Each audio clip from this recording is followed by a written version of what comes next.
A perfect morning dawned for our attempt to reach the Hind Hut. Just under 2,000 feet of ascent and uncertain prospects of success lay ahead. We trod lightly across the green carpet of alpine meadows around Lake Magog. It felt good to have shed so much of the loads carried the day before. We had also cut back the food supplies to a calculated minimum. Obesity would not be an affliction for us upon our return.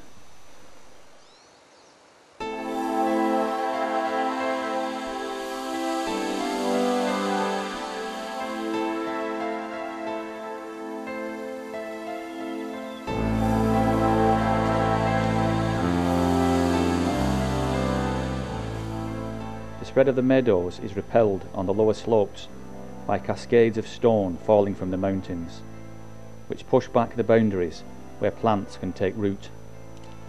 It is a mobile frontier, beyond which the bare bones of Mother Earth are assailed relentlessly by the forces of wind, frost and gravity. Solid rock is converted to a fluid and mobile expanse of talus, each stone waiting for the next call from below.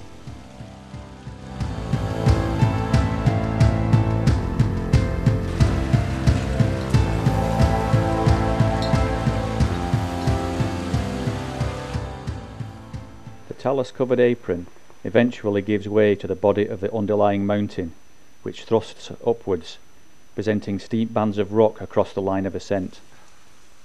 The way through resorts to the use of a snow-filled gully to climb up to the next tier, and beyond there we need to locate a series of connecting ledges, which should lead up and out into the broad-hanging corrie above, carved out by the glaciers flowing off the high encircling mountains.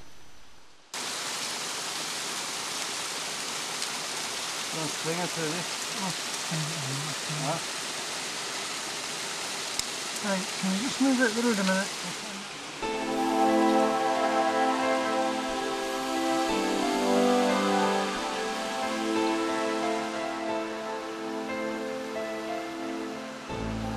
We had taken care when crossing the steep snowfields, which were softening quickly.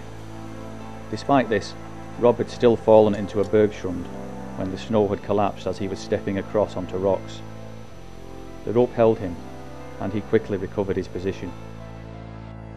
Travelling light paid off, and we were confident now that we would reach the Hind Hut safely, even if we were a little behind the normally expected rate of progress up and across the head wall.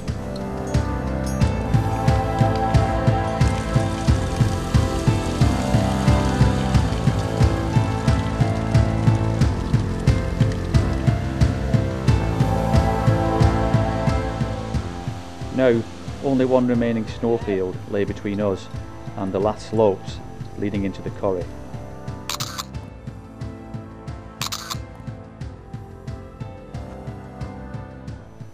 Huge banks of moraine, abandoned by the receding ice, lead up to the floor of the corrie. The edge of the glacier lies over to the left, hanging above the central couloir, which breaks through the head wall above Lake Magog. The high risk of collapsing seracs at the glacier's edge renders any attempt to climb up to the corrie by the couloir route a highly dangerous undertaking. The safer option is the ledge system we followed, which is known as Moses Highway, although even this way is not without its problems.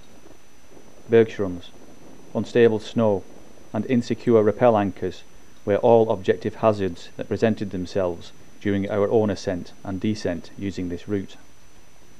We cross the piles of mountain waste and step onto the snowfield leading up to the base of the mountain. Our questions and our prayers have been answered. We made it, and now stand at the very gateway to the Stoney Mountain, soaring high above.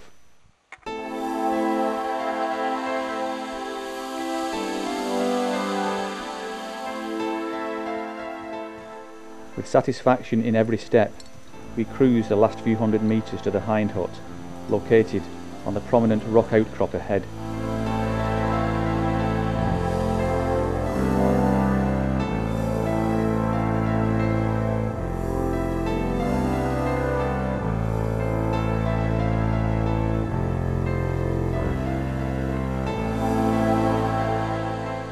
Our arrival at the hut shortly after midday meant we could spend the rest of the day relaxing and admiring the magnificence of Mount-Assiniboine towering above us.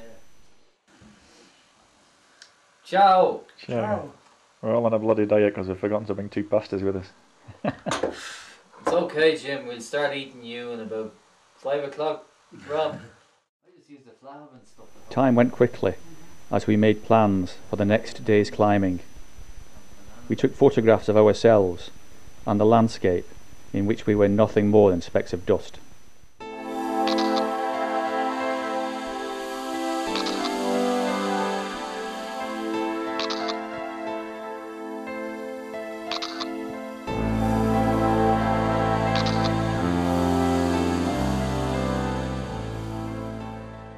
Sunset came at 10 o'clock, and before darkness fell, the spirits of night pulled a red cover over the mountain.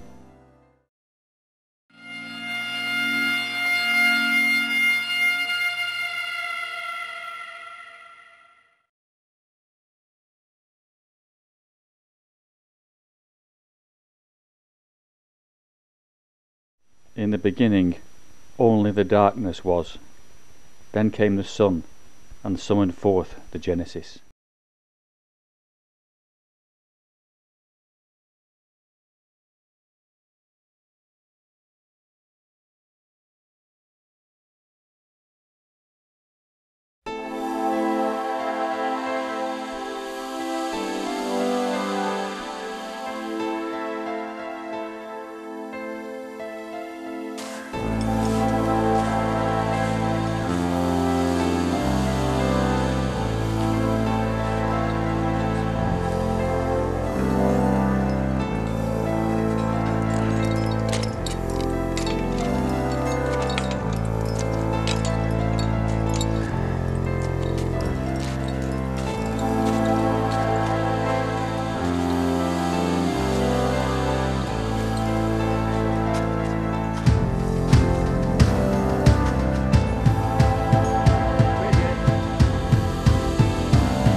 Our summit day awoke to another perfect but warm dawn.